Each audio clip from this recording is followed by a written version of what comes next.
ating aralin sa umaga nito. Tayo po nasa pag-aaral pa rin po ng about biblical church life. Tuloy po natin yung ating pag-aaral po about biblical church life. So yun po pagkakaroon ng isang simbahan or active membership sa mga panahon ito, hindi po yan isang optional na bagay. Yan po disenyo talaga ng Panginoon sa lahat ng mga Kristiyano. Magmula nang itinatag ang Iglesia around 1830 up to now, yan ang layunin, yan po ang design ng Panginoon Diyos. At lahat ng maliligtas mapapaanib sa kanyang Iglesia, magkakaroon ng active church membership and active church life. So hindi po yan isang option na pwede mong gawin o hindi. Ibig sabihin, if you are not into any of the Lord's churches, you are living in disobedience. You are out of God's design. Ganyan po talaga ang design ng Panginoon. As we have read in Acts chapter 2, that the Lord adds to the church. So the Lord added to the church daily such as should be saved. Ang bawat naliligtas ay iniaanib sa iglesia. Pero paano po ang pag-anib niya sa iglesia ng Panginoon? According to Acts 2:42, Peter baptized those who were converted in Acts chapter 2. Sabi ng Acts 2:42, the same day were added unto them about 3,000 souls. So sino po yung napa-add sa church? Yung 3,000 kaluluwa na binaptize. So ang lahat ng naliligtas binabaptize at sila po ay napapadagdag sa iglesia. So yan po ang layunin ng Panginoon. No? So mahalaga ang bawat naliligtas ay nakakaroon po ng church membership, active church membership, and active church life. So yan po ang mahalagang mas masunod o matupad ang bawat mananampalataya. Sabi ko nga isang importanteng bagay na nagaganap, no, bukod sa nakakatupag tayo sa kalooban ng Diyos, it is only through the Lord's churches that God receives His glory, no? In a collective sense, according to Ephesians chapter 3 and verse 21, unto Him be glory in the church throughout all ages, world without end. Amen. Of course, aware ako na whether in life and death, whether in disobedience or in hell, all God always receives glory, no? Pero yung pong pagsamba bilang isang grupo, bilang isang kalipunan, ayan po ay nagiging posible lamang sa mga tunay na iglesia ng Panginoon.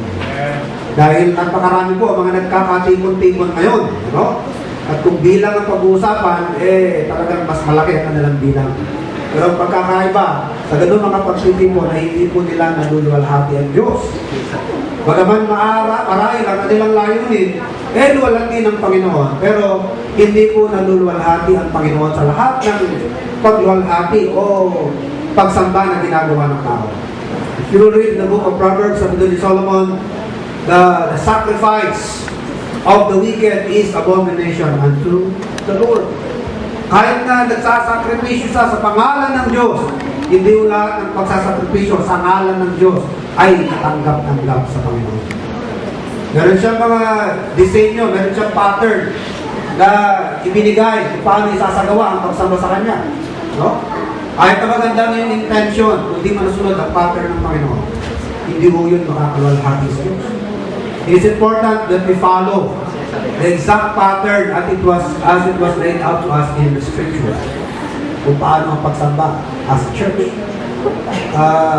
Ang mundong ito ay puno-puno ng mga good intentions. Pero a good intention is not enough. Maganda na masunod po natin ang pattern of design ng Panginoon. If you remember Uza, no? Yung nakakabali si Uza yata yun, na ikinarga yung Ark of the Covenant sa kariton.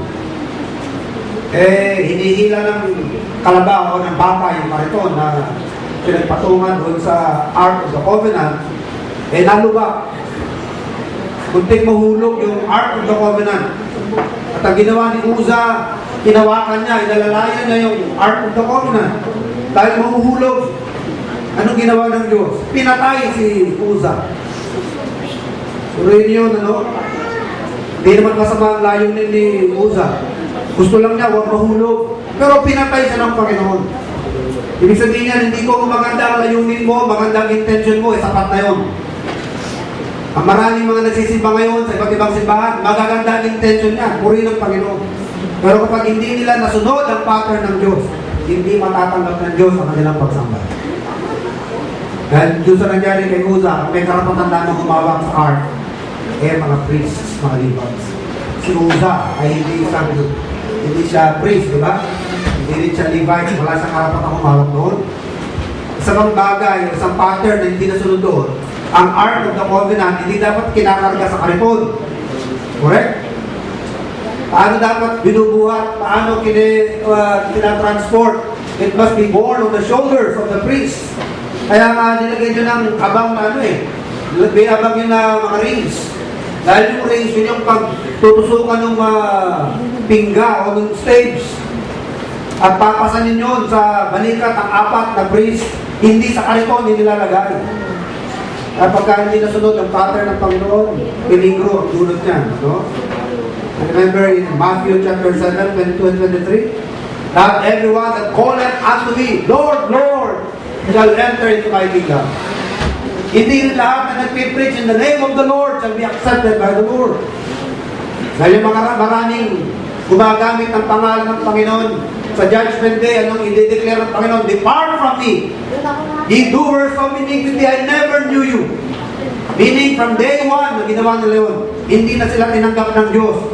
Hanggang sa katapusan ng kanilang buhay o ng kanilang gawain, ay hindi tinanggap ng Diyos ang kanilang gawain.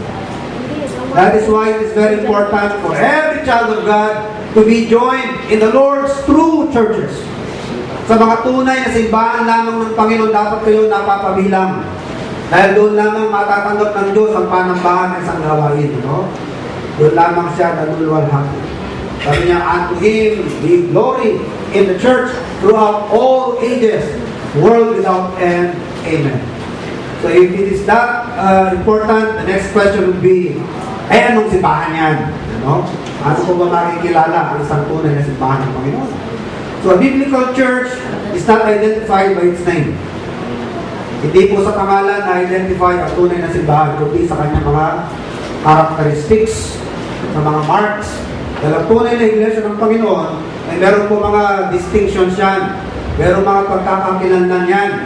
Hindi po ako, pangalan ko Dolphy, ako nga si Dolphy. Dahil sa buong mundo, napakaraming ang pangalan, Dolphy. Ano? So, paano makikilala ang tunay na Dolphy? Sa mga, mga marks, di ba? Mga pagkakakilanlan. Ang tunay na Dolphy Quezon, 82 anyos na. Kapag ako'y 20 anyos, hindi ako si Dolphy.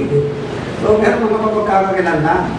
Kaya nga sa mga IDs, di ba? Ilalagay na, mga distinguishing marks. Sa mga pinikila pa. Kapag namatay ka, di ba? Madali ang identification sa'yo, kahit nasunog ka na. Saan ba na-identify yung isang nasunog? Di ba? Minsan sa postiso? Oo, so meron siyang false teeth. Dahil hindi naman nasusunog yan eh. Di ba? O meron kang teklat sa noo, between your eye. Ako, meron yun eh. Kaya pag tinatanong ako, magkakakilalan sa'yo. Hindi ko pa nilimutan yan eh. Hindi ko pa kilala na yung tinatawag yung chicken pox. Sabi ko, tinupuan ako ng sarap tirisin na.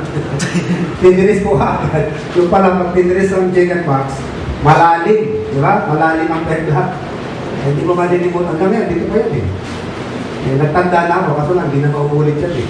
Di ba? Once in a life na sumarating yan ang chicken pox. Okay? So, ganun din po ang simbahan ng Panginoon. Meron niya mga mapagkakakilanlan. May mga distinguishing marks yan.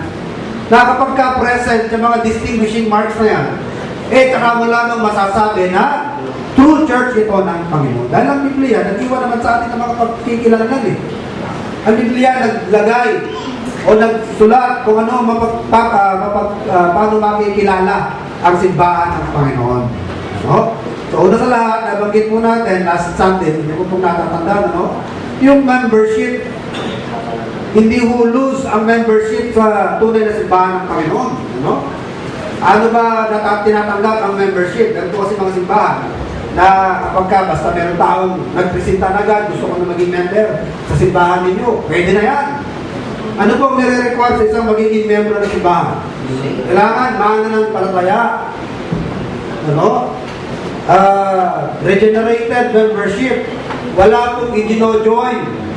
Sabi sa atin sa Acts 2:47, the Lord added to the church daily such as should be saved. So ang members ng tunay na simbahan ng Panginoon ay mga mananampalataya. Sila po yung mga ligtas. Sila ay mga believers. At itong mga believers na yan are accepted to join the church at ang pinaka-initiation rite, ano? Tawag natin na initiation rite, hindi hazing. Hindi hazing ang paraan para nakabilang ka sa community ng Panginoon. Diba? Ang pinaka-initiation rite natin is what? Baptism. According to Acts chapter 8, verse 37. At bago i-baptize, kailangan masagot muna o masatisfy muna ang isang kondisyon. Bago i-baptize sa isang tao, kailangan masiguro muna na siya ay isang mananampalataya. Sabi ng Acts 8:37, if thou believest with all thine heart, thou mayest be baptized. Pwede kang ma-baptize. Kaya kung alam mong mananampalataya ka na ngayon, hindi na dapat dinidelay ang baptism ng isang mananampalataya. Ano? Wala nang rason para i-delay yan. Wala kayong mababasa sa Bible na kailangan pagdaanan mo muna ang 14 lessons. Kailangan matapos mo muna ang 16 lessons. Diba sa iglesia, ganyan? 14 ba yun o 16? 15, mali pala ako. 15 lessons, matapos mo muna yan. Kapag ka napasahan mo yan, tsaka ka lamang mababautismuhan. Wala akong ganun. Lahat ng mga binabtay sa Bible, sila po yung mananampalataya at hindi na po yan inaantay pa, hindi na yan dinidelay. Kung nakakasiguro ka na. No? So it must be a believer's baptism. Unlike other churches, paano lang? Wala isa, wala kang will. Wala kang say sa baptism mo. Kagaya ng yung naging member tayo ng Iglesia ng Katoliko. Pinakinggan ba tayo kung gusto mong mag-join sa Catholic o hindi? Di ba? Hindi ka naman pinakinggan. Dahil maliit ka pa sino nang nasunod? Di ba? Kabulang ka nasunod. Pabinyagan na yan. Pakristyano na yan. Kaya kayo nagkamalas-malas. Kasi hanggang ngayon, pag-ano pa yung anak mo, pakristyano na yan. Diba? Hindi na tinatanong yung bata. Pero sa Bible, ang binibinyagan, ang binabaptize, tinatanong. Talaga bang mananampalataya ka na? Kagaya ng ginawa ni Philip doon sa eunuch, di ba? Sabi ni Philip, if you are a believer in Christ, now, yes, ikaw ay tunay na kang isang mananampalataya. So, paano po makikilala ang isang tunay na simbahan ng Panginoon? Binubuo po ito ng mga miyembrong ligtas. It is composed of regenerate membership or regenerate members. And how are members received into the church? By a testimony of salvation. Kailangan ligtas muna isang tao. We cannot admit or accept to a church one who is not saved. Kagaya ni Saul of Tarsus, di ba? In Acts chapter 9 verses 26 to 30, kailan siya tinanggap ng mga disciples? Kailan inadmit? Nung inamin na ni Apostle Paul or ni Saul of Tarsus na believer na rin siya sa Panginoon at tinestify ko yan ni Barnabas. Kailangan meron ka munang testimony na ikaw ay isang mananampalataya o isang tagasunod na ng Panginoon. You are already a disciple of the Lord or a believer in the Lord Jesus Christ. And another mark of a true church is a voluntary and covenanted membership. Ephesians 4:13 to 16 and Hebrews 10:23 to 25. Ano po yung makikita natin, maobserbahan sa membership ng mga Kristiyano sa kanyang tunay na iglesia? Covenanted yan. Ano pong ibig sabihin ng covenanted? May commitment yan. Kagaya rin ng marriage yan, di ba? Di ba marriage, commitment? Di ba? Di ba?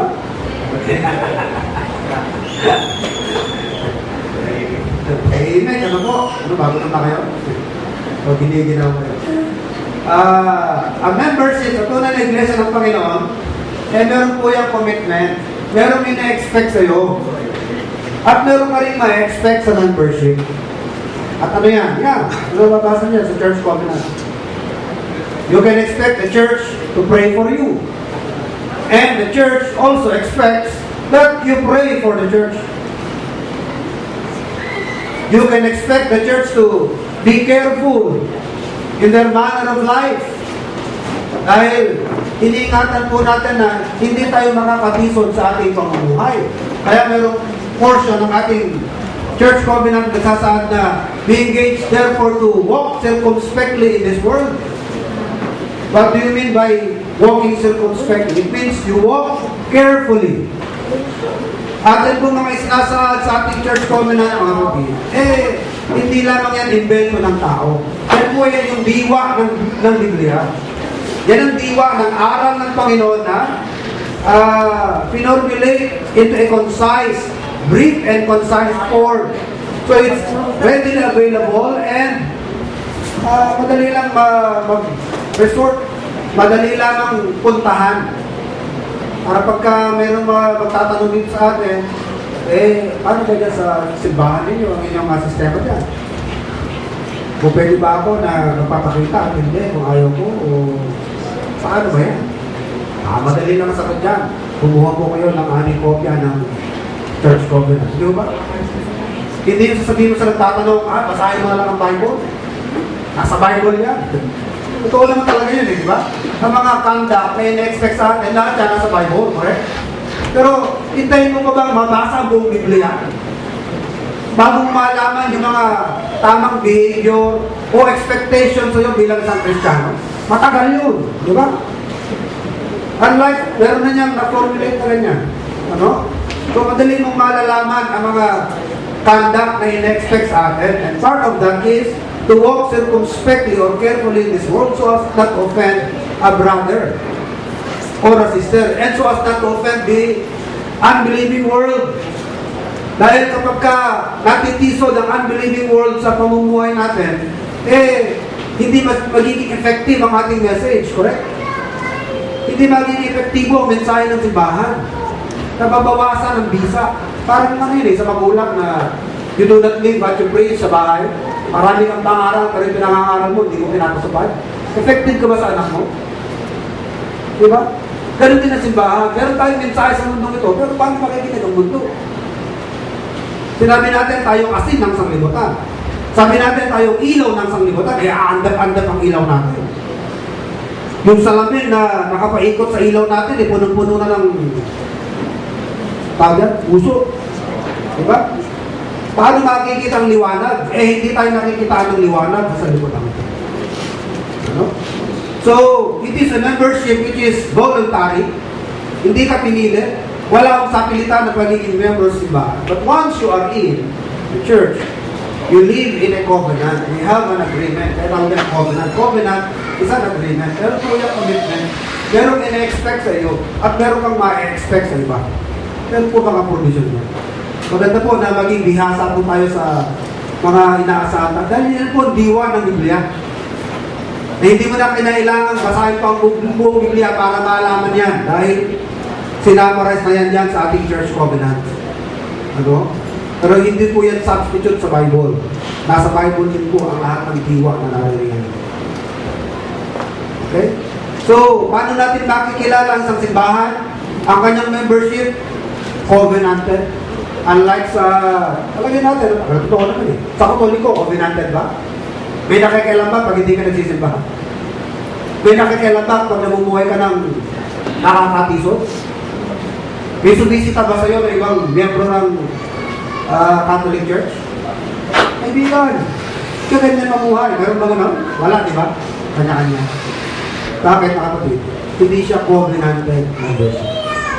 Pero ang simbahan ng Panginoon, mga kapatid, may commitment yan. Covenanted yan. Ano sabi ng Hebrews 10:25? Not forsaking the assembling of ourselves together. Yan po ba mga kapatid? Optional din yan. Huwag natin pabayaan ang ating mga pagkakatipon. Nakagaya ng ginagawa ng iba na nagpapabaya na sa pagkakatipon. But exhorting one another. Meron kang obligasyon to exhort each other. Other members have an obligation to exhort you or to be exhorted from you. Kasi nga, di ba, we draw strength from one another. Para tayong apoy na kapag ka nagsosolo, may inaapoy yan. Sa malamang, hihina. Di ba? Pero kapag ka nagkakatipon ng mga mananampalataya, kagaya din ng apoy na sama-sama, lumalakas ang apoy at ang init. Di ba? So we draw strength from one another. Nakakahugot ka ng lakas. Yan ang diwa ng Biblia. Kaya huwag nating pababayaan ang ating mga pagkakatipon na kagaya ng iba na nagpapabaya na. But exhort one another. And so much the more as ye see the day is approaching. Lalo pat nababatid natin na hindi tumatagal ang pagbabalik ng Panginoon. Ang realidad, nagsasabi na papalapit na. Papalapit na ng papalapit ang pagbabalik ng Panginoon. Kagaya ng magsisilang yan na hindi mo lang talagang eksaktong araw at oras ng pagluwal ng kanyang sanggol. Pero yung mga pahiwatig kung kailan nalalapit ang araw na yan, nababanaag, nababakas sa mukha ng taong magsisilang. Pag hindi na maitinta ang mukha niya, mahalata mo mukhang nagle-labor na. Pag hindi na nakakangiti yan, pag hindi na mapakali, mga senyalis siya na malapit na ang araw at oras ng kanyang pagbabalik. O pagsilang. Ang pagbabalik din ng Panginoon, ganun din. Hindi binigkas sa Biblia ang eksaktong araw at ang oras. Subalit yung mga senyales, mga pahiwatig, kung kailan darating yung araw na yan. Dumating na lahat ang mga senyales eh. Di ba? Ano ba ang isang senyales? When you see the fig bloom, fig tree. Kapag nakita niyong nabukadkad ang puno ng igos, at tutugo dyan ay bansang Israel. Nagsimulang namukadkad ng Israel 1948, not to now. Hindi na nalalanta ang punong yan. Lalo pang lumalakas ang bansang Israel. Isang senyales yan ang pagbabalik ng Panginoon. You will hear of noisome pestilence. Nakakarinig kayo ng mga uri ng mga sakit, mga disease, mga karamdaman na kahit ang ating mga ninuno, hindi nalalaman yung AIDS na yan, hindi na narinig yung dengue na yan, hindi nila alam yung SARS na yan, hindi nila alam yung leptospirosis na yan, hindi nila alam yung mga bird flu na yan. Mga ngayon lang yan eh. Noisome pestilence. Mga unusual, unheard of. You will hear of wars and rumors of wars, calamities, earthquakes in diverse places. Hindi ba yung nagaganap na ngayon? At pahiwatig yan na nalalapit ang pagbabalik ng Panginoon. Yan ang sinasabi ng Apostle Paul na inalalaman niyo kung papalapit na eh. Tsaka pa kayo nakakaisip na tatamlay-tamlay. Ano ba? Dapat excited, di ba? Alam mong parating ng Panginoon, i-rescue na tayo sa mundong ito. Tsaka ka pa nakakaisip na magpatumpik-tumpik. Yung matagal na walang Panginoon. 1,000 taon, 2,000 taon nang lumipas. Natiis sa mga Kristiyano, tayo pa. Na ngayon na yung mga senyales ng kanyang palapit na pagbabalik. Sa ating panahon na lumalabas, di ba? Ngayon pa ba tayo nakakaisip na yung iba, tamad ng likod, tamad na rin ako. Ano, mali yun. Sila nga, tatamlay-tamlay, di ako rin. Parang bang nanginginig ko ba? Ano? Kailan tayo magmamature? Bata lang yung ganun eh. Di ba? Yung pag-discourage ka dahil sa iba. Dapat hindi yung tayo na-discourage. You need constancy. Pasalamat ka at ikaw yung matatag. Di ba? Amen. Pasalamat ka at ikaw yung nagtutuloy. Pero yung, ay, tatamlay na rin ako kasi iba matanggal. Ikaw nahahawa niyan, di ba? Dapat sa'yo pa nga kumuha ng lakas eh. And rather than condemning those people, salit na i-condemn, ipag-pray mo. Pag-pray natin sila. Ano? Pero yung ang magiging basis ng action mo dahil sa nakikita mo, ako na lang ba? Ako na lang marate. Diba? That's sign of immaturity. Ang sabi ng Biblia sa atin, exhort one another, and so much the more as ye see the day is approaching.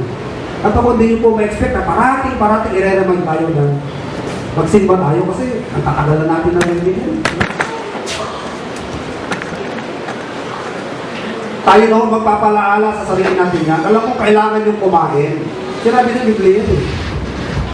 Sinabi ng Bible like, your Father knoweth that you have need of these things. But seek ye first. Your Father knoweth that you need to clothe yourself. But seek ye first. Your Father knows that you have work to do. But seek ye first. Wala naman pakialam ang Panginoon sa mga concerns natin eh. Dahil alam niya yan eh. Nakakumasan eh, mo-provide yan, di ba? These are the things with which the Gentiles seek. Pero sabi ng Panginoon sa amin, alam kong kailangan niya, pero sabi niya, but seek ye first. Kailan po ba magsisingin sa atin yung but seek ye first? You cannot expect me to remind every one of us all the time about that. Kasi matagal na natin alam yung verse na yun. Tayo na po mag-remind sa ating sarili. Ano? Dahil hindi na tayo mga bata.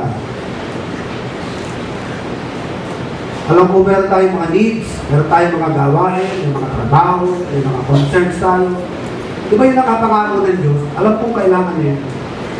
Basahin mo rin, ulit-ulitin ninyo, ang Matthew chapter 6. Your heavenly Father knoweth that you have need of these things, but seek ye first. So, what can you say about a biblical church? A biblical church is one whose membership is composed of believers. They are covenanted. There is a covenant to take care with one another, to exhort one another, magpalakasan, maglingkod ng sama-sama sa Panginoon, mag-iingat sa mga testimony na hindi makabawas sa effect, sa influence ng simbahan, hindi makabawas sa visa ng message ng simbahan. Ito po ang ating agreement. So, ano po ang ating makikilala, makikita sa isang tunay na simbahan ng Panginoon? That a true church of the Lord ay meron pong structure of leadership at meron pong structure of leading and feeding. There is the structure of leading and feeding. Ephesians chapter 4, basahin po natin Ephesians chapter 4.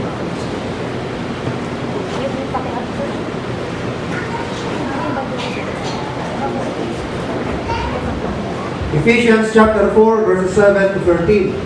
But unto every one of us is given grace, according to the measure of the gift of Christ. Wherefore he saith, when he ascended up on high, he led captivity captive, and gave gifts unto men. Now that he ascended, what is it but that he also descended first into the lower parts of the earth? Sino po ang context dito? The Lord Jesus Christ. He that descended is the same also that ascended up far above all heavens, that he might fill all things.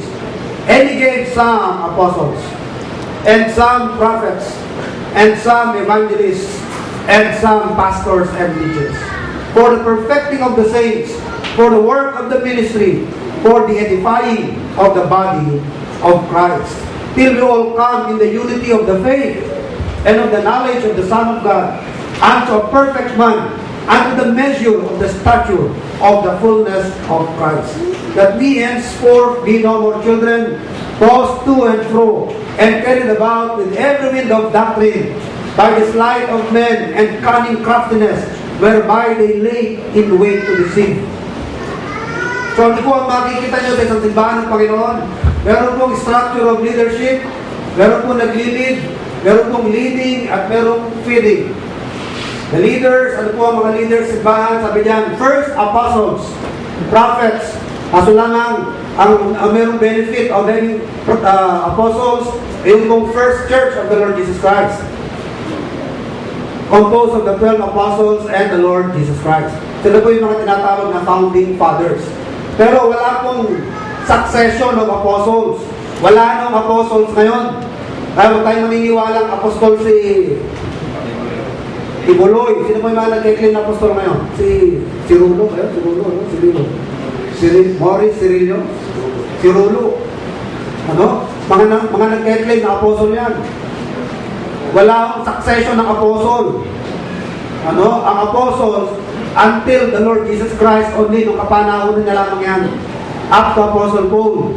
Dahil sila pong mga founding fathers of the church, sila lamang yung mayroong benefit na nakakatanggap ng direct instruction mula sa Diyos.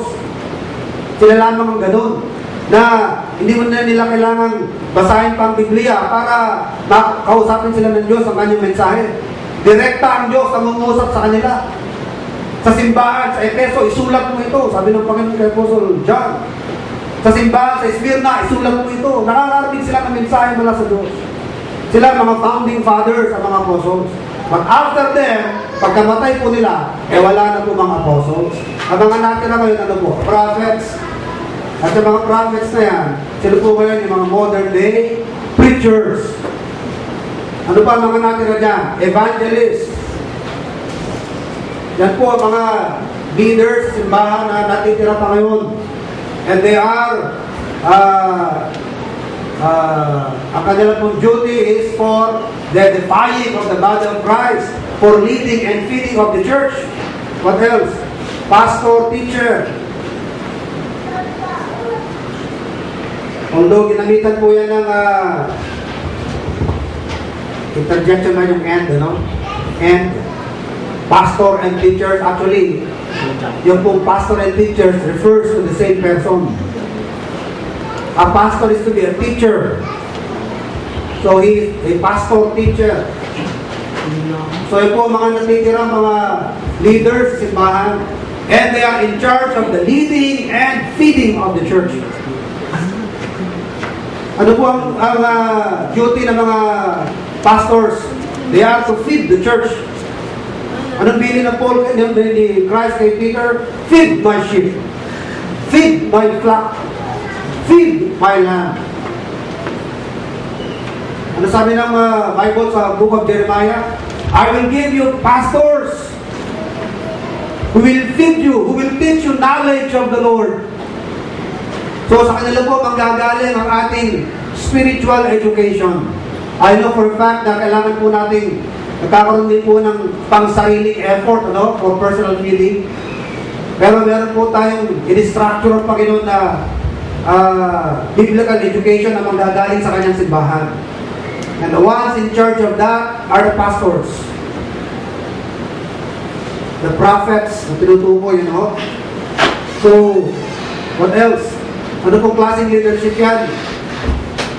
It is also an evangelizing kind of leadership.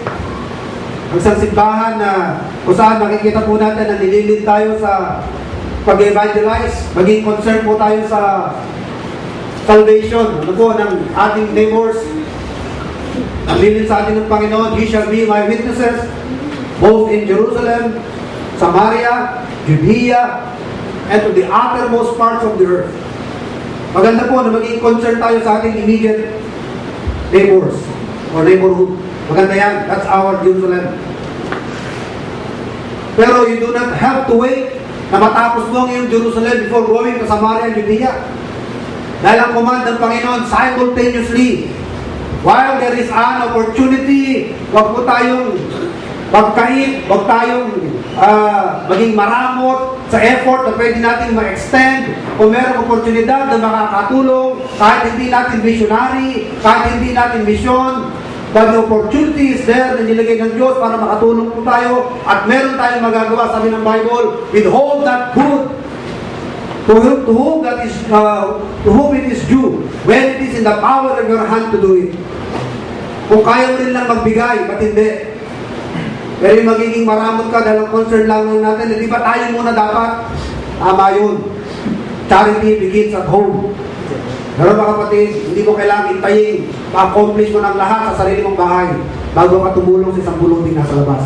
Kung meron ka naman pwedeng ibigay. Ano po? So, it is a simultaneous effort. So, maging concern po tayo dyan. Anong klaseng leadership ang dapat nakikita sa simbahan ng Panginoon? It is a church that is concerned in evangelism. So mag-evangelize po tayo, and that's being concerned for the salvation of others. Meron po tayong effort na mag-evangelize. Bukas may programa tayo of evangelism, pag-participate po tayo. Pag-pray po tayo. Mag-join po tayo. Ano? Hindi ka makapagsalita, let the trucks do the talking. Meron po tayong mga trucks na ibibigay. Ano? Pero yun po yung duty ng simbahan, hindi po yung duty ng pastor lamang. Hindi po yung duty ng workers lamang. Ang bilin po niyan sa church po iniwan ng bilin na yan. Tayo po ang dapat na merong effort sa bagay niyan. As a church, it is composed of members. What else? Paano po binamaintain? Meron po pong isang bagay po sa leadership. It is in pastoring and teaching, and it is an evangelizing leadership. Paano po ginagawa mga kapatid sa simbahan? Ina-equip ang mga members for the ministry. Bukod sa tayo po'y finifeed, as I said, feeding and leading. Saan ka nililid?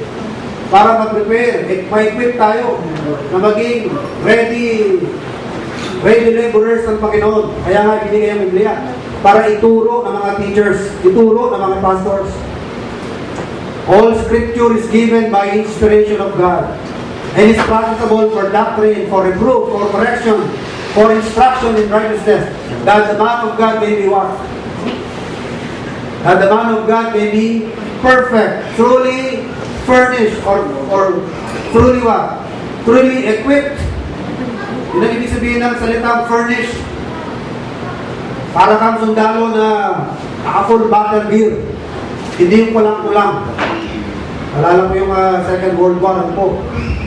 Yung panahon ng nung sila po'y nasa Russia na, ang mga Germans, ang mga ibinabato sa frontline, mga walang baril. Binigyan lamang sila ng tigil-tigisang tawag, cartridge, sa magazine matawag, tigil-tigisang magazine. Sabi ng mga sundalo, asan po baril namin? Pag natumba yung asarat mo, kunin mo yung baril niya, yun ang baril mo. So, ang unang tumatakbo, may hawak na baril. Pagkatamaan sila, yung taas-taas ng likod na walang baril, tataputin yung baril. Pero, binata po sila sa gaya. Yan po ang mga sundalo ni Stalin. Binabato niya na walang armas. He has no concern for the lives of his countrymen. Mga ill-equipped. Yan po ang layunin ng simbahan. Yan ang layunin ng mga leaders sa simbahan. For the edifying of the body of Christ, for the perfecting of the saints. Para saan? Para maging equipped ang Kristiyano, maging ready ang all good works. Ang ating learning, ang salita ng Panginoon, kaya tayo nag-accumulate ng knowledge, is not for the sake of accumulating knowledge. Kasi pagkain lang ang layunin natin, mauwi lamang yan sa sa yabang. Sinabi na ng Bible yan, ano? Di ba sinabi sa Bible, knowledge puffs up? Meron ganyan sa 1 Corinthians 13, knowledge puffs up. Pag hindi na nagamit ang tama. Kasi ang purpose ng knowledge is to be a better servant of the Lord. To equip us, to equip a Christian to be a better servant of God. Pero equip your mind for the sake na makalo mo si Soriano. Hindi natin tayo tanongin si Soriano. Bakla yun eh. Meron tanongin yun. Mahadera. Magaling sa away sa bibig. Mahirap lang kalabanin ng confrontation yun. Mahirap. So kaya tayo binibigyan talino ng Panginoon is to be a better servant. Sabi diyan, that the man of God may be perfect, truly furnished, or equipped unto all good works. So yan po ang leadership na nakikita natin. No? Leading and feeding structure sa simbahan. Yan po ba nakikita natin sa simbahan? Yung leading and feeding structure? Or wala lang, para church eh. loose, umattend ka o hindi. Walang sisita sa'yo, walang magagalit o walang monitor sa'yo. Pero simbahan ng Panginoon, hindi ganun eh. Di ba? I-regulate ang ating buhay. Ngayon, how do you like that idea? In a church, sa simbahan, it is a voluntary decision. Walang pipilit sa atin dito. Pero kapag ka naging miyembro ka ng simbahan, may covenant yun. Ibig sabihin yan, our lives will be regulated by the church. Will be regulated by the scripture. And you can expect a pastor to remind you, no, from time to time. Or a member, or another member of the church na mag-remind sa atin. Kasi, gano'n talaga pagkakagawa ng Panginoon eh. Hindi natin pwede sabihin na, ba't ito kasi inintindi pa ako? Hindi na ako intindihin. Pwede ba sabihin sa daliri mo yun? Pagka masakit ang daliri mo eh, ba't ito ba kasi inintindi? Gawin nyo yung trabaho nyo. Ako lang naman ang masakit eh, daliri lang eh. Hindi pwede yun, di ba? Kasi a body is what? Organic to eh. Organic yan. When the finger of yours is in trouble, buong katawan mo nasa trouble. Kaya, the whole body should take care of the smallest member. Dahil pag hindi niya nesikaso yan, yan ako, buong katawan mo. Masakit na ang ngipin mo, sabi mo, ngipin lang naman yan, eh, makakatrabaho pa ako. Di ba? Aalagaan mo ang ngipin mo, di ba? Kapag hindi mo nalagaan yan, walang ganang magtrabaho o kumilo sa buong katawan mo. So, you will take care the smallest member or smallest part of your body. So, you can expect na merong titingin sa'yo, merong magsasalita sa'yo, at pwede ka rin mag-rebuke sa isang member. I-regulate natin, mababantayan tayo, hindi naman magiging intruder. Pakialamero sa buhay ng may buhay, hindi. Mag-remind ka lang, as a concerned individual, iba yung intruder eh. Iba naman ang purpose ng pakialamero sa buhay ng may buhay. Pero iba yun sa concern ka na kapatid, di ba? Mahirap mag-distinguish yun. Meron yung nagre-remind ka dahil concerned ka. Pero yung ang binabantayan mo na lang yung mali, nag-ahunting ka na lang kung anong mali para ipamukha sa kanya. Ito yun. Pero yung pinupunan mo yung mali ng tao dahil concerned ka, ayos mo ko ito eh. Okay yun. Ganun talaga pagkakadesenyo ng Panginoon sa simbahan. Okay? So ano po mga kapatid? Paano po binamaintain ang covenant sa loob ng simbahan? Matthew chapter 18 verses 15 to 20. Basahin po natin yan. No? Book of Matthew chapter 18.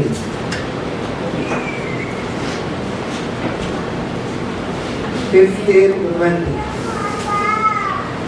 Moreover, if thy brother shall trespass against thee, go and tell him his fault between thee and him alone.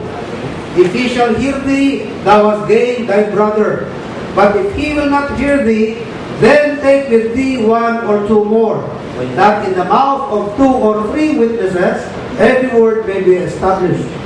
And if he shall neglect to hear them, tell him unto the church. But if he neglect to hear the church, let him be unto thee as an heathen man and a publican. Verse 18, Verily I say unto you, whatsoever ye shall bind on earth, and shall be bound in heaven, whatsoever ye shall bind on earth shall be bound in heaven, and whatsoever ye shall loose on earth shall be loosed in heaven. So, ano ibig sabihin dito mga kapatid? God in the church, there is a structure for edification, for correction, and where necessary, church discipline. So, pagkaka-structure sa simbahan, meron ditong education, Dito tayo natututo. Dito tayo ine-equip to be a better servant of the Lord. At dito rin tayo pinanurture, dito tayo pinalalakas, dito tayo pinatitibay, at dito rin tayo pinakorek. At dito rin po ang ating correction, at dito rin ang ating edification. And discipline if necessary. Maraming simbahan ngayon, hindi na po nagpa-practice ng church discipline. So, kinakailangan po yan. Pero ang discipline, hindi rin haphazard. Merong sistema na isinahan sa Biblia kung paano isinasagawa ang pagdidisiplin. Meron isang miyembro, nakita mo ang error ng isang kapatid, right then and there, pwede mo naman siya i-review na. Ano bang ibig sabihin ng review? Yung to tell the person about his fault. And it doesn't mean you have to shout para masabing rebuke yan. Diba? Kailangan bang sumigaw pa ka para masabing rebuke yung ginagawa mo? Pag sinabi mong rebuke, yung sabi mo lang na, kapatid, parang hindi naman yun. Tingin mo lang na parang hindi. And you can say it in a nice tone na hindi ka sumisigaw.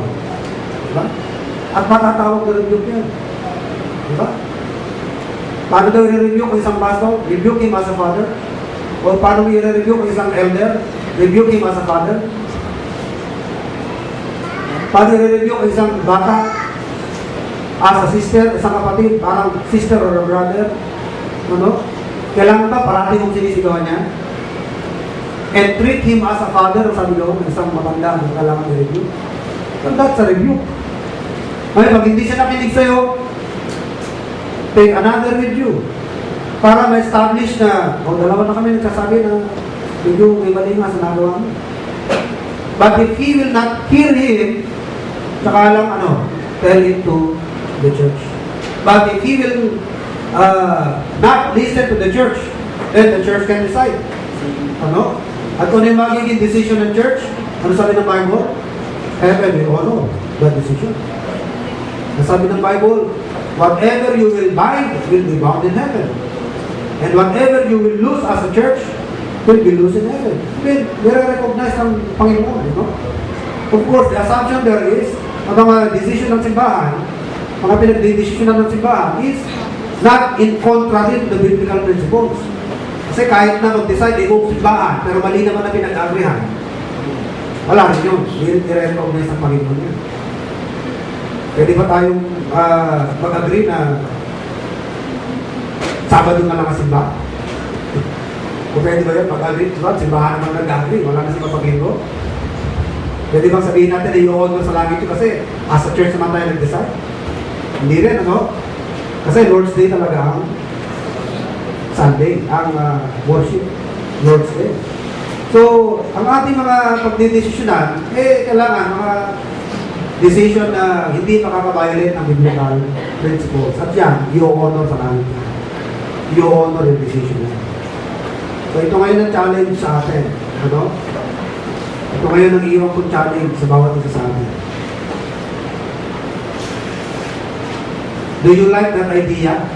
O kayo mo lang na-realize yan? Na ganito pala ang kalagayan ko bilang miyembro ng simbahan. Kaso lang, wala ka na magagawa. Because we cannot undo baptism.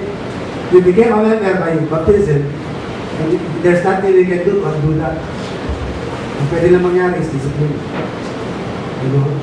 Pero yan talaga ang kalagayan ng isang miyembro. The church will regulate our lives. Will regulate ang simbahan ng ating mga. At merong structure kung paano ginagawa yan. At the same time, ang isang challenge na iiwan ko sa ating lahat, kung ikaw naman ay isa ng mananampalataya, okay ba sa'yo yung ganung idea na meron kang simbahan na sasalihan na magre-regulate sa buhay mo? Amen. Na kapag ka hindi nangyari sa'yo yan, you are living outside of God's will. Dahil ang plano, disenyo ng Panginoon ngayon, sa lahat ng mga believers, sa lahat ng mga nanampalataya, is a life whose centerpiece is the church. Yan ang magiging sentro ng buhay natin, simbahan. Because unto Him we glory in the church throughout all ages, world without end. You do your giving while you are a member of the church. You do your singing at mag-glorify ang Panginoon sa singing na yan while you are an active member of the church. You do your evangelizing. You are doing it. You are a member of the bona fide church of the Lord Jesus Christ. Pero gagawin mo lahat yung mga pagsamba mo na ginagawa, service mo na wala kang simbahan. Wala yun, mga kapatid. You are not living according to the pattern. You might have a good intention. And this world is filled with good intentions and sincerity. Kaso nga lang, hindi sapat yung sinceridad at good intention. Marami mga Katoliko, alam tayo sa sincerity. Maraming mga ito religions, tago tayo ng sinsilidad nila. Nagpapakamatay sila for the sake of their religion. Sasacrifice sila ang babies nila for the sake of their religion. Pero hindi sapat yung sinsilidad. Kailangan you are living according to the pattern. All giving, all singing, all preaching, all evangelizing, all serving must be done in the Lord's churches. We are a member of the Lord's local church. Yan po ang disenyo ng Panginoon. At hindi po optional yan. As I said, it is voluntary, ang maging member, pag nandiyan na tayo, covenanted ng relationship. At yan po yung disenyo ng Panginoon na you are living in disobedience hanggang hindi isa sa ating bahay. So, sa balang ito mga kapatid, bago po tayo magtapos sa panalangin, meron po akong i-present sa inyo. I would like to call Brother Jojo and Sister Renata coming from. Po ay matagal na po nagsidefine ang kanilang interest to join our church, and I've already talked with the pastor. Wala naman yung problema, and they will give the endorsement letter. So tayo dito kayo at tayo yung magbabasa ating panalangin at ayan po natin sila. Aming dakilang Diyos at mahalangin ng Ama, salamat po sa kahayagan ng salita. Salamat po Ama sa inyong mga pangaral. Salamat din po Ama sa mga pananghihin inyong dinako sa aming simbahan sa araw na ito. Salamat sa mga bisita. Salamat Ama sa inyong review. Salamat Ama sa lahat ng mga provision sa araw na ito, sa material at physical at spiritual na mga provisions. At ay pong iabilin Ama, ang patuloy na pagpapala, iingat sa bawat isa sa amin, tungkol sa mga paghiwalay. Naway natin ito kanyamanin yung providensya, pagkapalit ng ligtas sa aming mga tahanan, at makabalik din po ang mga ligtas sa aming gawain mga hapon. Kayo po Ama malalahati sa araw na ito, kami po namin binabalik, lahat ng korentong salamat, kaya aling langit, sa ngalan ng Panginoon Jesus. Amen.